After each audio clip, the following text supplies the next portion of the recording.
ঐক্যবিহীন সংস্কার কিংবা সংস্কারবিহীন নির্বাচন বাংলাদেশকে এগিয়ে নিতে পারবে না বলে মন্তব্য করেছেন অন্তর্বর্তী সরকারের প্রধান উপদেষ্টা ডক্টর মোহাম্মদ ইউনূস। তিনি বলেন, সংস্কারের বিষয়ে সকলের মধ্যে ঐক্যমত প্রয়োজন। রাজধানীর কৃষিবিদ ইনস্টিটিউট মিলনায়তনে ফোরাম ফর বাংলাদেশ স্টাডিজ আয়োজিত জাতীয় সংলাপে দেয়া ভিডিও বার্তায় এসব কথা বলেন প্রধান উপদেষ্টা। সংস্কার ও নির্বাচনের প্রস্তুতি একই সঙ্গে চলতে থাকবে বলেও জানান ডক্টর মোহাম্মদ ইউনূস।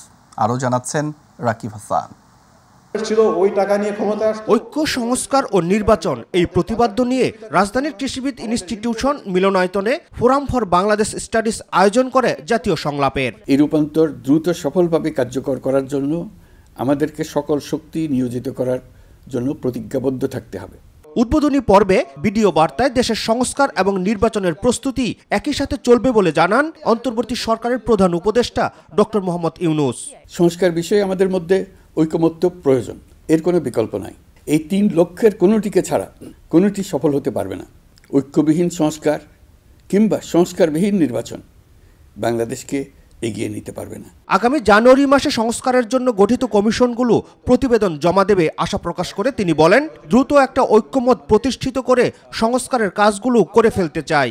সংস্কারের যে মহান দায়িত্ব ঐতিহাসিক কারণে আমাদের কাছে এসে গেছে, এই দায়িত্ব আমাদের প্রত্যেককে, প্রতি নাগরিককে, রাজনৈতিক দলকে, প্রতিটি সামাজিক, অর্থনৈতিক, ব্যবসায়িক এবং ধর্মীয় জনগোষ্ঠীর প্রত্যেককে দৃঢ়তার সঙ্গে সংস্কারের মহাযজ্ঞে আনন্দের সঙ্গে ঝাঁপিয়ে পড়তে হবে।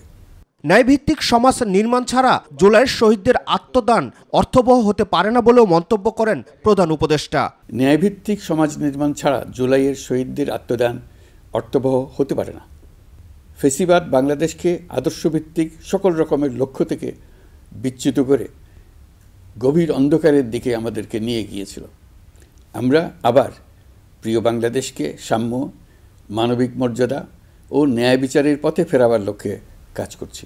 বিভিন্ন সংস্কার কমিশনের প্রধান, সরকারের উপদেষ্টা, রাজনৈতিক সংগঠনের নেতৃবৃন্দের পাশাপাশি সংলাপে অংশ নেন জুলাই গণ অভ্যুত্থানে আহত ও নিহতদের পরিবারের সদস্যরা। যদি একটি জনগণতান্ত্রিক রাষ্ট্র তৈরি করতে চাই, সেটার জন্য আসলে কোন কোন বিষয় গুরুত্বপূর্ণ সেটা নির্ধারণ করা। আমরা বুদ্ধিজীবী, আমরা বিভিন্ন কমিশনে বসে দলিল লিখছি, প্রস্তাবনা লিখছি সংস্কারের। কারণ রাকিব হাসান, মাইটিভি, ঢাকা। স্ট্রাকচারগুলো তারা আগের মতোই কাজ করছে। বাংলাদেশে আরেকবার যেন স্বৈরতান্ত্রিক ব্যবস্থা চালু হতে না পারে, সে ব্যাপারে সকলকে ঐক্যবদ্ধ হওয়ার আহ্বান জানিয়েছেন বিএনপির মহাসচিব মির্জা ফখরুল ইসলাম আলমগীর। একই অনুষ্ঠানে জামায়াতের সেক্রেটারি জেনারেল বলেছেন, জনপ্রতিনিধিত্বশীল সরকার গঠন করতে সংস্কারের জন্য সময় দিতে হবে। অনুষ্ঠানে নিজেদের মতামত তুলে ধরেছেন বিভিন্ন রাজনৈতিক দলের নেতৃবৃন্দও। রাজধানীর কৃষিবিদ ইনস্টিটিউটে জাতীয় সংলাপে বিভিন্ন সেশনে তারা এসব কথা বলে। বিস্তারিত আবু সাইদপুর রিপোর্টে। রাজধানীর কৃষিবিদ ইনস্টিটিউশনে জাতীয় সংলাপের দ্বিতীয় পর্বে কথা বলেন সংলাপে অংশ নেয়া বিভিন্ন রাজনৈতিক দলের নেতাকর্মী ছাড়াও নানান অংশীজনরা। এ সময় সংবিধান সংস্কারের প্রধান ডক্টর আলী রিয়াজ বলেন, এমন একটি রাষ্ট্র ব্যবস্থা তৈরি করা দরকার যে রাষ্ট্র ব্যবস্থার জবাবদিহিতে হবে প্রথম ভিত্তি। যদি প্রকৃতপক্ষে একটি গণতান্ত্রিক রাষ্ট্র গঠন করতে চাই, আরও সহজ করে বা আরও সুস্পষ্ট করে বললে, যদি একটি জনগণতান্ত্রিক রাষ্ট্র তৈরি করতে চাই, যেটা পিপলস রিপাবলিক, সেটার জন্য আসলে কোন কোন বিষয় গুরুত্বপূর্ণ সেটা নির্ধারণ করা। ঐক্যের জায়গাটা সেখান থেকে তৈরি হবে। ঐক্যের জায়গাটা যেমন একটি দিক হচ্ছে তার আন্তর্জাতিক পরিসর, অর্থাৎ আমরা যেটা দেখতে পাই সেটা হচ্ছে যে বাংলাদেশের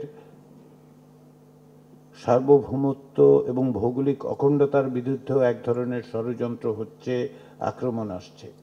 সেখানে আমাদের একটা ঐক্যের জায়গা আছে, যেটা আপনি জাতীয় ঐক্যের অর্থে বলতে পারেন।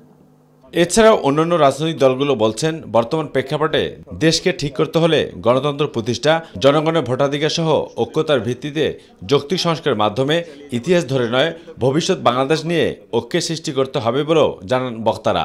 বাংলাদেশ ভবিষ্যতে কোথায় যাবে, ইতিহাসের বিভিন্ন ধরনের ব্যাখ্যা বিবরণ নিয়ে নিজেদের ভিতরে বিভেদ সৃষ্টি না করে ভবিষ্যতের বাংলাদেশকে নিয়ে, আমাদের স্বপ্নের জায়গাটাকে নিয়ে ঐক্য সৃষ্টি করতে হবে। আমার মনে হয় এই জায়গাটাও খুব ক্রমান্বয়ে পরিষ্কার হচ্ছে। গণতান্ত্রিক ব্যবস্থার যে রাজনৈতিক প্রতিদ্বন্দ্বিতা ক্ষমতা নিয়ে, সেটা যদি একটা নিয়মের মধ্যে না ঘটে, সেটা আমাদেরকে ধ্বংসের মধ্যে জায়গায় নিয়ে যাবে। সেই উপলব্ধিটা রাজনৈতিক পার্থক্য সত্ত্বেও রাজনৈতিক শক্তির মধ্যে থাকা দরকার। পুরো জাতি আজকে ঐক্যবদ্ধ। আমি মনে করি এটা এই যে প্রথম শব্দটা ঐক্য, বাংলাদেশের মানুষের মধ্যে, রাজনৈতিক দলসমূহের মধ্যে, সৃষ্টিশীল মানুষের মধ্যে একটি ইস্পাত কঠিন ঐক্য গড়ে উঠেছে। বাংলাদেশে একটি জনপ্রতিনিধিত্বশীল সরকার গঠন করতে হলে একটি সুষ্ঠু নির্বাচনের জন্য যতটুকু সংস্কার প্রয়োজন তা করার পরামর্শ দেন জামায়াতের সেক্রেটারি জেনারেল। রাজনৈতিক দল মত চিন্তার পার্থক্য এক জিনিস, এটা থাকবেই। পার্থক্য যদি না থাকতো তো বাংলাদেশে একটা দল থাকতো। দলের যেহেতু ভিন্নতা, মতেরও ভিন্নতা, কিন্তু জাতীয় কমন ইস্যুতে, জাতীয় ঐক্যের ব্যাপারে আমাদের মধ্যে কিন্তু অনেক সময় আমরা হীনমন্যতা দেখি। এই ঐক্য সংলাপ বা নির্বাচনের অত্যন্ত অনিবার্য অনুষঙ্গ, সেটা হচ্ছে এই জুলাই অভ্যুত্থানে যে 2000 ছাত্র জনতা জীবন দিয়েছে আর প্রায় 30,000-এর মতো আহত হয়েছে। বাংলাদেশে আরেকবার যেন স্বৈরতান্ত্রিক ব্যবস্থা চালু হতে না পারে সেই ব্যাপারে সকলকে ঐক্যবদ্ধ হয়ে ঐক্যমত হওয়ার আহ্বান জানান বিএনপির মহাসচিব মির্জা ফখরুল ইসলাম আলমগীর। তিনি বলেন, বিএনপি সবসময় সংস্কারের পক্ষে, তবে বাংলাদেশ সংবিধানের ক্ষমতার ভারসাম্য প্রয়োজন বলেও মনে করেন তিনি। সংস্কার পক্ষে আমরা প্রথম থেকে, দুর্ভাগ্য আমাদের এখন কিছু কিছু বক্তব্য আসছে যে বিএনপি সংস্কার চায় না, নির্বাচন চায়। এই কথাটা সঠিক নয়। আমরা বারবার করে বলছি যে আমরা প্রয়োজনীয় সংস্কারটাকে শেষ করতে, ন্যূনতম যে সংস্কার প্রয়োজন একটা নির্বাচন করার জন্য, গ্রহণযোগ্য নির্বাচন করার জন্য, সেই সংস্কারটুকু করে আমরা নির্বাচনে যেতে চাই। অবস্থিত তপু, মাই টিভি, ঢাকা। প্রশাসনের প্রাণকেন্দ্র সচিবালয়ের 7 নম্বর ভবনে লাগা আগুনে ভস্মীভূত হয়েছে 4টি তলা।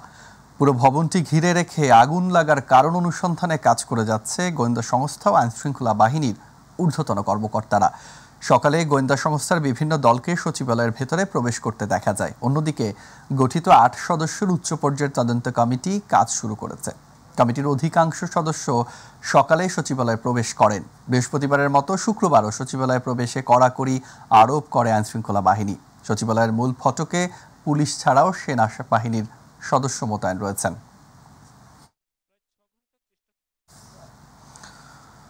মাদারীপুরের কালকিনিতে আধিপত্য বিস্তার কেন্দ্র করে উপজেলার বাঁশগাড়ি ইউনিয়নের 8 নং ওয়ার্ডের সদস্য আক্তার শিকদার ও তার ছেলে মারুফ শিকদার সহ 3 জন নিহত হয়েছেন।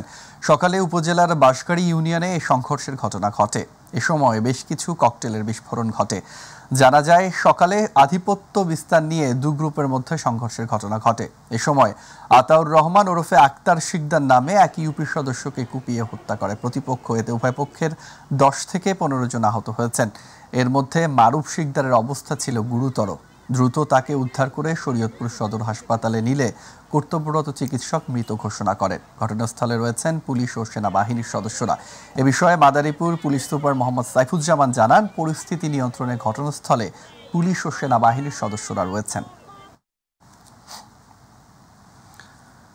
নিহত শ্রমিকদের প্রতি পরিবারকে 20 লাখ টাকা করে ক্ষতিপূরণ, নৌপথে ডাকাতি ও চাঁদাবাজি বন্ধ সহ বিভিন্ন দাবিতে লাগাতার ধর্মঘট পালন করছেন নৌযান শ্রমিকরা। কেন্দ্রীয় কর্মসূচি অনুযায়ী মোংলা বন্দরেও বৃহস্পতিবার মধ্যরাত 12টা 1 মিনিট থেকে লাগাতার কর্মবিরতি পালন করছেন তারা। বাংলাদেশ নৌযান শ্রমিক ফেডারেশনের এক সংবাদ বিজ্ঞপ্তিতে এ তথ্য জানানো হয়। জানা গেছে, চাঁদপুরে পণ্য বোঝাই কার্গো জাহাজে একই সঙ্গে 7 শ্রমিককে হত্যা করা হয়েছে। সেই মামলায় একজন গ্রেফতার হলেও বাকিরা গ্রেফতার হয়নি। তাদের গ্রেফতার নিহত শ্রমিকের প্রতি পরিবারকে 20 লাখ টাকা করে ক্ষতিপূরণ, নৌপথে ডাকাতি ও চাঁদাবাজি বন্ধ সহ বিভিন্ন দাবিতে বৃহস্পতিবার দিবাগত রাত 12টা 1 মিনিট থেকে নৌযান শ্রমিকরা লাগাতার কর্মবিরতির শুরু করেন। নৌযান শ্রমিকদের দাবি আদায় না হওয়া পর্যন্ত কর্মবিরতি চালিয়ে যাবে বলেও জানায় ফেডারেশনের নেতারা। তবে যাত্রীবাহী নৌযান কর্মবিরতির আওতাভুক্ত থাকবে।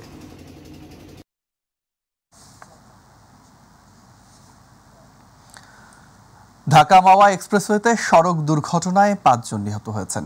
এতে আহত হয়েছেন আরও অন্তত 10 জন। সকালে ধলেশ্বরী টোল প্লাজা এলাকায় এই ঘটনা ঘটে। তাৎক্ষণিকভাবে নিহতদের নাম পরিচয় জানা যায়নি। জানা গেছে সকালে ধলেশ্বরী টোল প্লাজায় একটি বাস নিয়ন্ত্রণ হারিয়ে প্রাইভেট কারকে ধাক্কা দেয়। এতে পথচারী সহ 5 জন নিহত হয়েছে। এই ঘটনায় আহত হয়েছে আরও অন্তত 10 জন। তাদের উদ্ধার করে হাসপাতালে পাঠানো হয়েছে।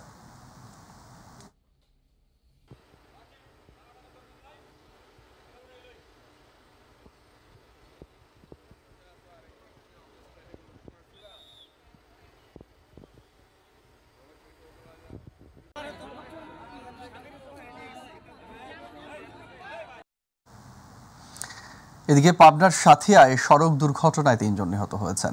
এই ঘটনায় আহত হয়েছেন আরও 5 জন। আজ ভোর 5টার দিকে সাথিয়া মাধপুর সড়কের রাঙামাটিয়া নামক স্থানে দুর্ঘটনা ঘটে। সাথিয়া থানার ভারপ্রাপ্ত কর্মকর্তা আব্দুল লতিফ সড়ক দুর্ঘটনার বিষয়টি নিশ্চিত করেছেন। নিহতরা সবাই সাথিয়া উপজেলার বাসিন্দা। আব্দুল লতিফ বলেন, ভোরে দিনমজুর পেঁয়াজ রোপণের জন্য নসিমন যোগে অন্য এলাকায় যাওয়ার প্রস্তুতি নিচ্ছিল। সড়কের পাশে দাঁড়িয়ে যাত্রীরা গাড়িতে ওঠার সময় পাবনা থেকে সাথিয়াগামী মালবাহী একটি ট্রাক তাদের চাপা দিলে ঘটনাস্থলেই 3 জন মারা যায় এবং 5 জন আহত হয়। আহতদের সাথিয়া উপজেলা স্বাস্থ্য কমপ্লেক্স সহ বিভিন্ন হাসপাতালে ভর্তি করেছে। দুর্ঘটনা কবলিত ট্রাকটি জব্দ করা হয়েছে, তবে চালক হেলপার পালিয়ে গেছে।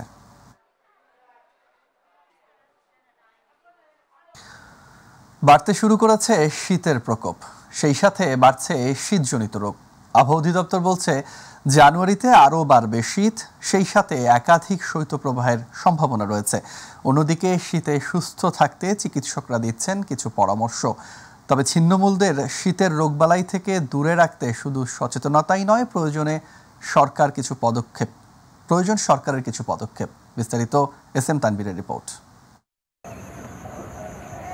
গেল বছরের তুলনায় এবছর শীতের তীব্রতা একটু বেশি হতে পারে বলে জানিয়েছে আবহাওয়া অধিদপ্তর। সেই সাথে জানুয়ারিতে হবে শৈত্যপ্রবাহ বলে জানালেন আবহাওয়াবিদ। জানুয়ারি মাসের মাঝামাঝি যে ওয়েভ লেন্থটা আসতেছে সেটা বেশি শীত হবে। এটা হবে সাইবেরিয়া থেকে, নর্থ ওয়েস্টার্ন থেকে আস্তে আস্তে বাংলাদেশ হয়ে তারপরও এলাকায় যাবে। অনেক এলাকায় বার্মারও কিছু অংশ পাবে ওই শীতে। শীতে অ্যাজমা, শ্বাসকষ্ট, খুশকি, হাড়ের রোগ, ডায়াবেটিস সহ নানা ধরনের শারীরিক সংকট দেখা দিতে শুরু করে। তাই শীতে যেসব রোগের প্রকোপ বেশি দেখা দেয় সেগুলো সম্পর্কে সচেতন থাকার পরামর্শ চিকিৎসকের। যাদের হাঁপানি জাতীয় রোগ রয়েছে শীতকালে বেড়ে যায়, ঠান্ডার অ্যালার্জিটা বেড়ে যায়, হাঁচি কাশি বেড়ে যায়, গলা ব্যথা যেমন টনসিলাইটিস, ফ্যারেঞ্জাইটিস, ল্যারিঞ্জাইটিস এই জাতীয় রোগগুলো বেড়ে যায়, বুকের ভেতরে নিউমোনিয়া বেড়ে যায় এবং যাদের নিউমোনিয়া ছাড়া অন্য জাতীয় শ্বাসতন্ত্রীয় অসুখ আছে সেগুলো বেড়ে যাওয়ার সম্ভাবনা থাকে। ছিন্নমূল সহ যাদের শীতকালীন রোগব্যাধি নিয়ে সচেতনতা কম, তাদের প্রতি সরকারের কিছু দায়িত্ব নেওয়া প্রয়োজন বলেও জানান ডাক্তার লেলিন চৌধুরী।